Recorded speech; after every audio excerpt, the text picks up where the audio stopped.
Okay, so today, just like studying abroad, this is going to be one of a series. So, if you didn't know, I was born and raised in Denver, Colorado, and I left for college, obviously, but now I'm back.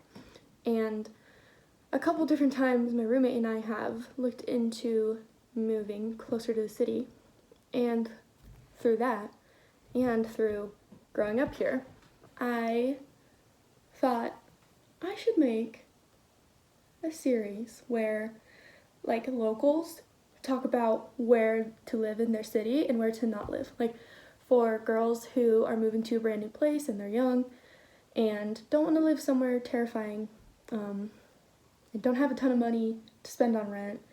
So like where are all those secret neighborhoods, right? So today we're gonna do one on Denver because that's where I'm from, and eventually we'll do one on whatever other cities I know experts at, or if anyone has a request. So, if you're nearing graduation, you're going to grad school, or you're moving to a new city, you're probably wondering, how do I even start figuring out where I'm gonna live? You don't end up somewhere creepy or scary, and you wanna be where all the cool kids are. Like, you wanna be with everyone in the same life stage as you. So, fear not, I'm gonna help you know where to live in Denver.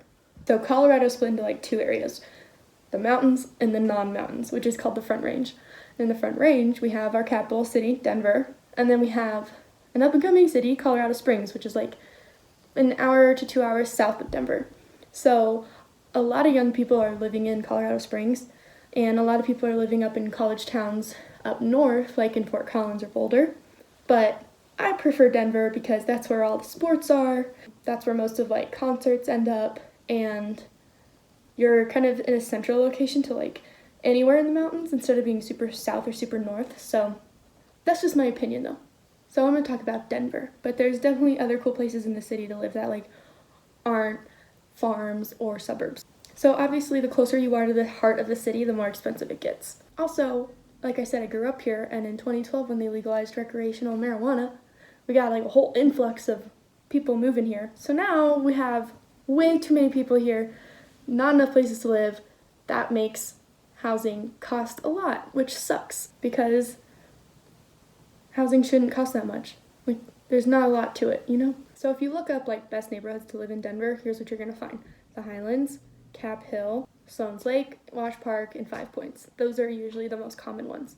And that's all super correct and super expensive. There's a couple of places like tucked in here and there that don't cost quite as much, but a lot of times it's like a basement, or you can't fit anything bigger than a twin bed in the room, which doesn't bother some people. So it could work. Or if you like share a bedroom and then then rent can cost even less and less. So there's ways to get around it. But I know a couple of hidden gems that are great too, and you don't have to really compromise.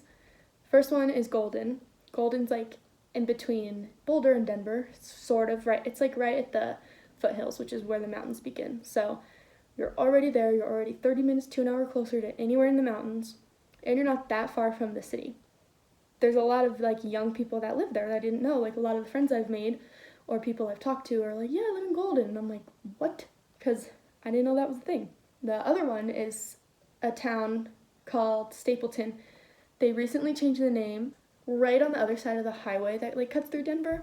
And it's like it's been there a long time, but it's getting newer. Like there's new places being built. They're not quite as much money because they're a little further from the city.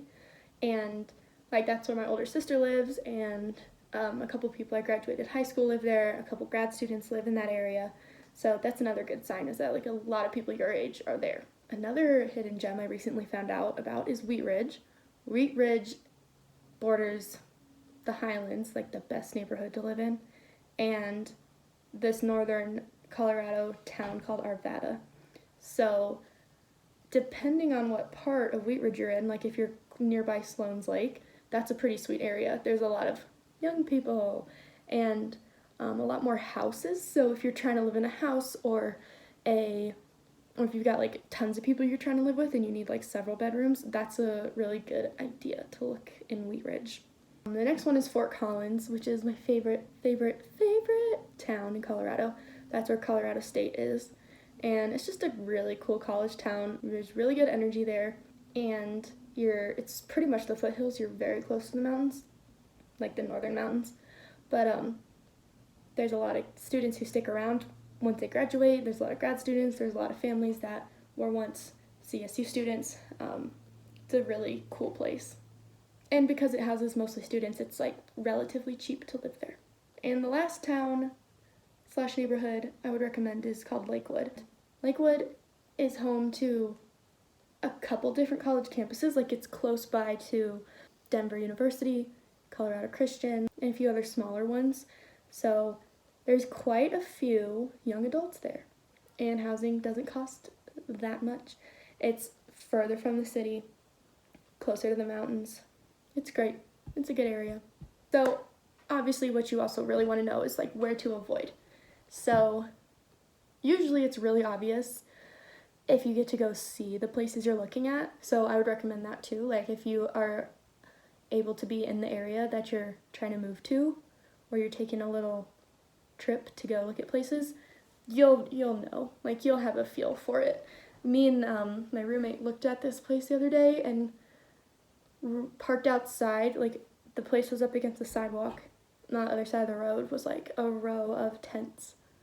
And we were like,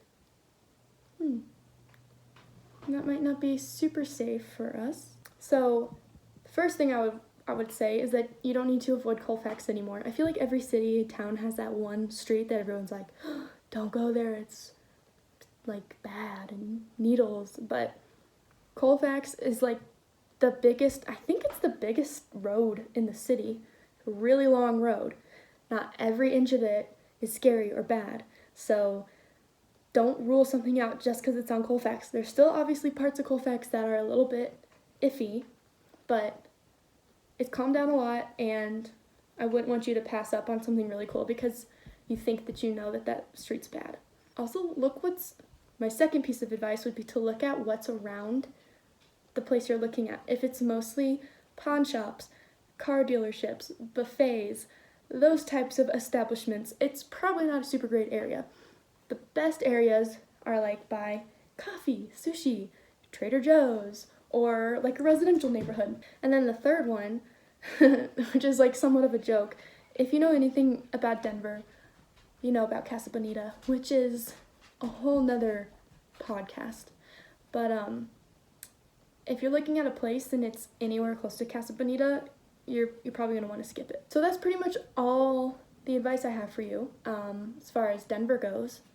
But always ask locals what they think, no matter what city you're looking at, and join Facebook groups of young professionals and grad students that are looking for places to live, because there's a chance you could find a really cool roommate there, or a sublease, or somewhere even cheaper, because more people equals cheaper rent.